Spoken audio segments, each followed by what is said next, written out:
Oke, hai, berjumpa lagi kita di dalam channel ini. Oke, pada hari ini apa yang admin ingin kongsikan kepada Anda semua, mestilah yang berkaitan dengan isu-isu panas dan tergempar.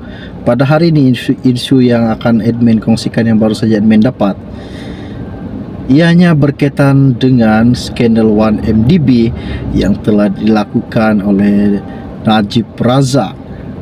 Namun isu ini masih tergempar pada masa kini, walaupun hari ini tahun 2023 selamat tahun baru admin ucapkan kepada seluruh rakyat Malaysia.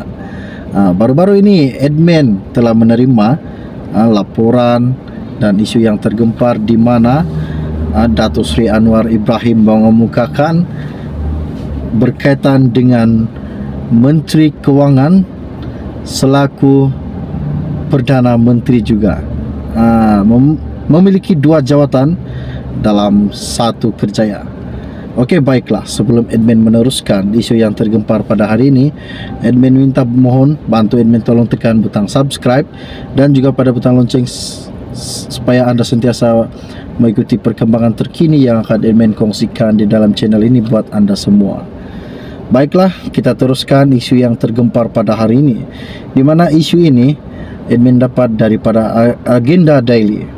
Ianya berkata, siapakah pemimpin yang menjadi Menteri Kewangan dan Perdana Menteri yang didakwa Datuk Seri Anwar Ibrahim telah memunggah berbilion-bilion ringgit ketika meminta sebelum ini? Anwar yang kini Perdana Menteri dan Menteri Kewangan tidak menamakan individu terbabit dalam ucapan ketika memberikan amat khas pada Majlis Munajat Ambang Tahun Baharu 2023 pada malam tersebut. Sebaliknya, beliau dilaporkan hanya menyebut pihak terbabit sebagai pernah menjadi Menteri Kewangan dan bekas Perdana Menteri. Kata Anwar, saya nak sebut bahawa sikap kita jelas. Negara ini negara hukum, badan penguat kuasaan diberi kuasa sepenuhnya untuk memantau. Tetapi saya nak nasihatkan juga rakan-rakan saya yang lain yang bercakap soal bersih dan hari-hari menyerang beberapa tokoh dalam kerajaan perpaduan.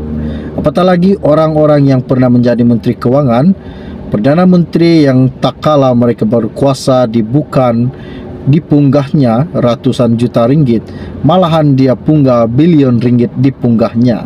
Kata Anwar menurut laporan terkini.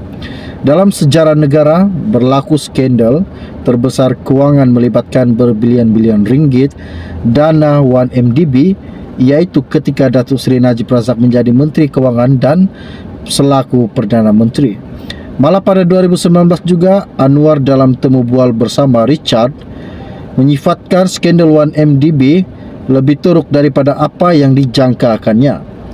Ini mengerikan, ia lebih teruk daripada apa yang kami jangkakan. Kami fikir ada sesuatu yang dapat kami tangani sebagai sebuah negara dan kami sedar ia harus menjadi usaha antara bangsa, kata Presiden PKR. Untuk rekod, skandal 1MDB tercetus pada 2014 apabila bekas pemimpin UMNO Datuk Khairuddin Abu Hassin membuat laporan polis terhadap syarikat berdaulat negara itu.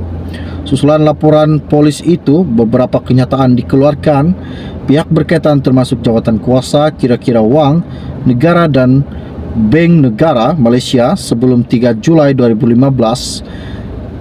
The Wall Street Journal dan Sarawak Report menerbitkan laporan mendakwa dana 1MDB dipindahkan ke akaun peribadi Najib Razak.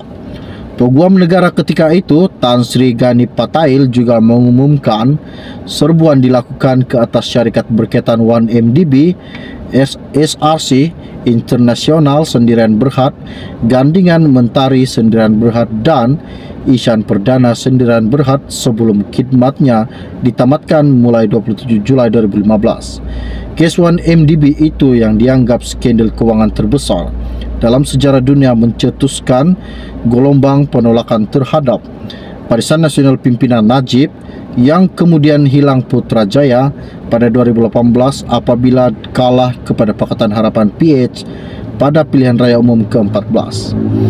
Siasatan berterusan, skandal berbilion ringgit itu membawa kepada beberapa rampasan dan tindakan oleh pihak berkuasa negara lain, termasuk Amerika Syarikat, Singapura, Hong Kong, dan Switzerland.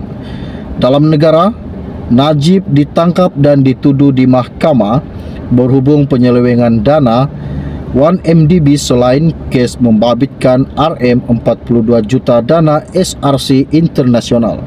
Pada 23 Ogos 2022, Mahkamah Persekutuan menolak rayuan Najib untuk membatalkan sabitan hukuman penjara 12 tahun dan denda RM210 juta setelah didapati bersalah terhadap 7 pertuduhan membabitkan RM42 juta dana SRC Internasional Sendirian Berhad BHD. Panel 5 hakim kanan yang bersidang diketuai Ketua Hakim Negara Tun Tengku Maimun Tuan Mat membuat keputusan sebulat suara menolak rayuan yang difailkan Najib setelah Mahkamah Rayuan pada 8 Disember 2021 menolak rayuannya sekaligus mengantar bekas Perdana Menteri itu menjalani hukuman di penjara kajang. Bagaimanapun, Najib masih berdepan banyak lagi kes di mahkamah berkaitan dengan 1MDB. Okey, baiklah. Info yang admin kongsikan kepada anda pada hari ini, info ringkas yang terhangat baru-baru ini yang admin dapat, yang admin telah kongsikan kepada anda semua. Jadi setakat itu saja info ringkas dari admin untuk anda semua pada hari ini. Salam jumpa dan salam kenal. Jadi sebelum itu, jangan dulu anda meninggalkan channel ini, bantu dulu admin tolong tekan butang subscribe baru bagi yang baru saja melihat ini, dan jangan lupa bantu admin tolong war-warkan video ini, sharekan kepada rakan-rakan maupun keluarga-keluarga yang terdekat dengan anda supaya mereka pun tahu perkembangan terkini yang akan admin kongsikan di dalam channel ini buat anda dan keluarga dan rakan-rakan anda semua. Jadi setakat itu saja info ringkas dari admin pada hari ini untuk anda semua. Salam jumpa dan salam kenal. Bye-bye.